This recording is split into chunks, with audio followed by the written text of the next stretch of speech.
follow it through. And that's what you're kind of doing.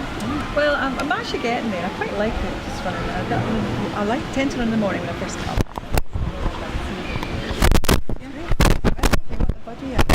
If I get good, I'll give you a shout. I often take the car to the ferry. Sorry. No, you're right. You get your sound levels. No, it's all right. Like away across to the pavilion and back, so that's about 5 minutes. All right. That's kind of my Just for editorial purposes, when you're speaking and answering the questions, if you just look at me rather than the camera, that would be great. Just to begin with, could you both just state your full names and spell it and kind of your titles around the independence movement, please? okay.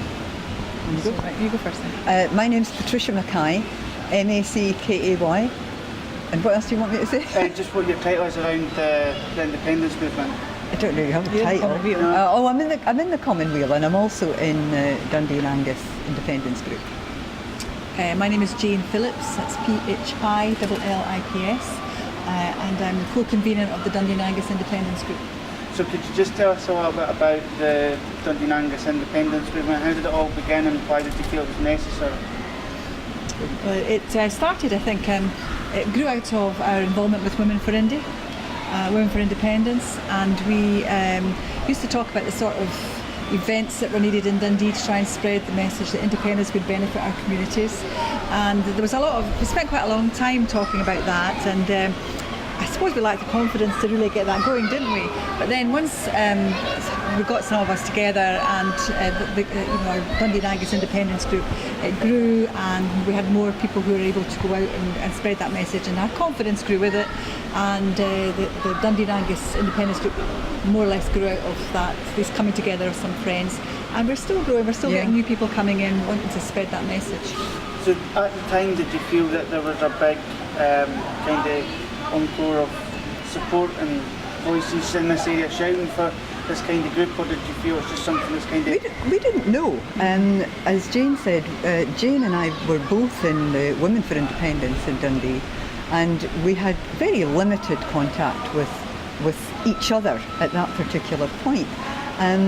But as we've grown, as we've gotten to know each other better, and other people have gotten to know what we're part of, and also we've linked up quite successfully, I think, with other independence groups in other towns surrounding towns. So I think we're much joined up, I suppose, than we were. We were aware that at the very beginning that there were a lot of people like us who were, not to put too fine a point on it, kind of devastated by the result of the 2014 referendum, and we just felt that the story wasn't over. It hadn't begun. It hadn't begun, so there was a lot of talking and planning and thinking about it, and as Pat said, we just gradually, organically grew and made contacts, and now we've got quite a lot of members, and we have a lot of friends in other groups round about Dundee. When you look at other areas, like you kind of touched on there, I mean, I've personally spoken to people from Aberdeen independence movement, so there's this kind of feeling still around the country that this is still a big topic. Do you feel that that's why it's important to have events like that's coming up this week, just to remember everybody about what the key points are, and maybe try and convince some people that aren't yet on your same side as yourself? Well, we were just talking about it, saying that in fact probably most of the people who will come to this event are already Yes supporters, but the beauty of this event is we're speaking to people who were not, and what we're hoping is that we will learn the sort of things that will move somebody from no to yes, and give them ideas about what we can say, what kind of conversations we can have to help people change their minds. It'd be very interesting to hear how these people got from no to yes, because that's really important for us to know, because if we know that it's either an individual event or it's just a timeline of different knowledge and different news that's come out, we can use that in order to speak to people and hone in our conversations maybe a wee bit better. Yeah. So as we're targeting or speaking to people on the level that needs to be spoken to allow them to reflect and maybe change their mind.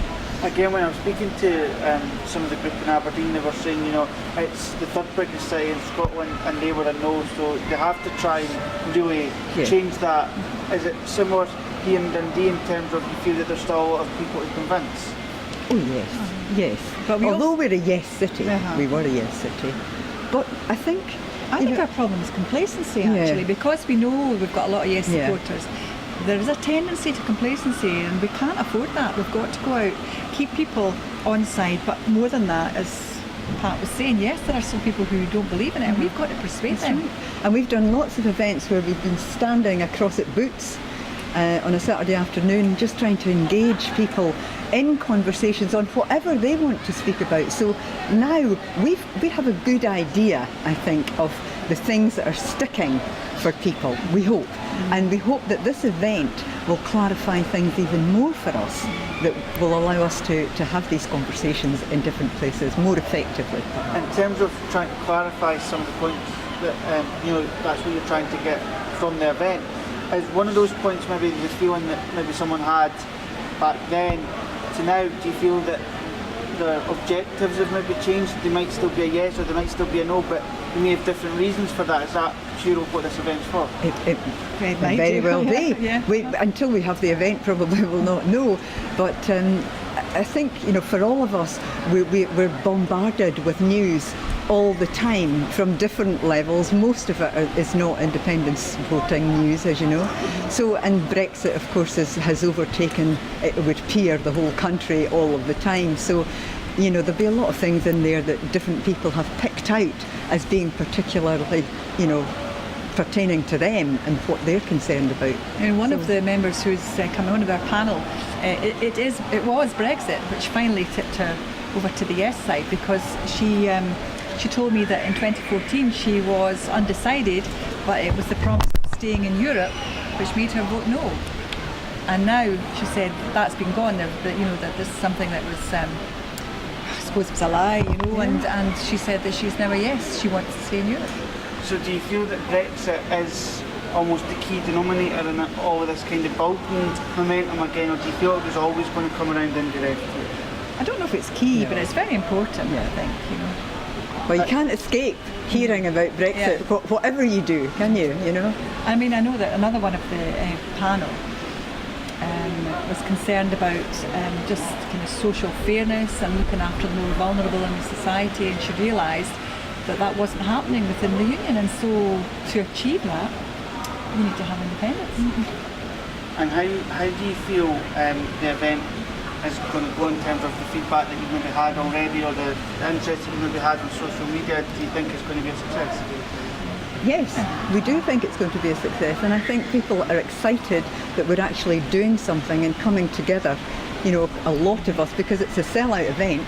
And we've got a waiting list. We've got a waiting list, and so that's indicative, I think, of people wanting to be involved, wanting to hear, wanting to know perhaps how they can go forward to speak to their friends and relatives and just get this whole thing started again and hopefully get independence.